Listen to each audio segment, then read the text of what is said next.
Wildlife is the directorial debut of Paul Dano that I was lucky to catch through the Bergen International Film Festival. It spiked my interest not just because of a pretty good trailer, but also with a 100% on Rotten Tomatoes. And the last movie I watched with that high of a percentage was Paddington 2, which is a great film. I expected a lot from this film because of this, and also because the last 3 movies I watched starring Jake Gyllenhaal have all been amazing. This is one great debut for Paul Dano. Wildlife didn't exceed my expectations, but they met them. It's not a masterpiece, but it didn't need to be, as it's trying to be more of a small and personal story. The movie looks gorgeous. There are a lot of shots in this movie that I expect to see on the Twitter account One Perfect Shot. The visuals were always calm, which allowed for some shots that used time to move into its final position, of which the composition becomes perfect. The visual style reminded me a lot of Call Me By Your Name. The performances in this movie are top notch. The main kid actor is great in this movie. I never doubted his performance.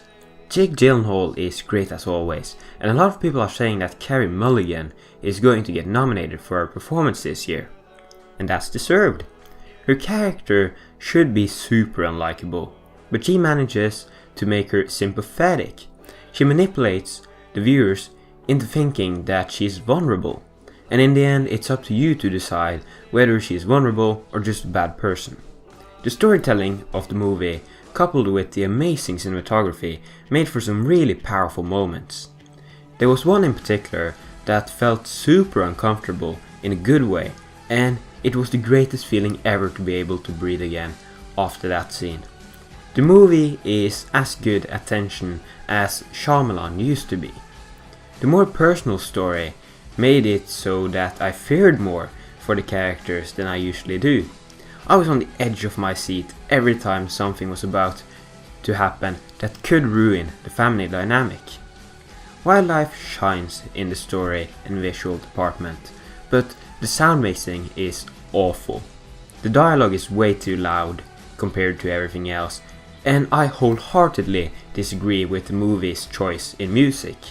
The music of this movie barely features in the final product, which is a shame because it creates one of the best leitmotifs ever in this sound.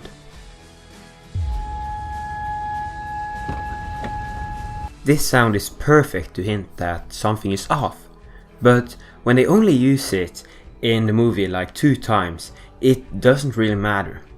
And the rest of the music is forgettable or non-existent.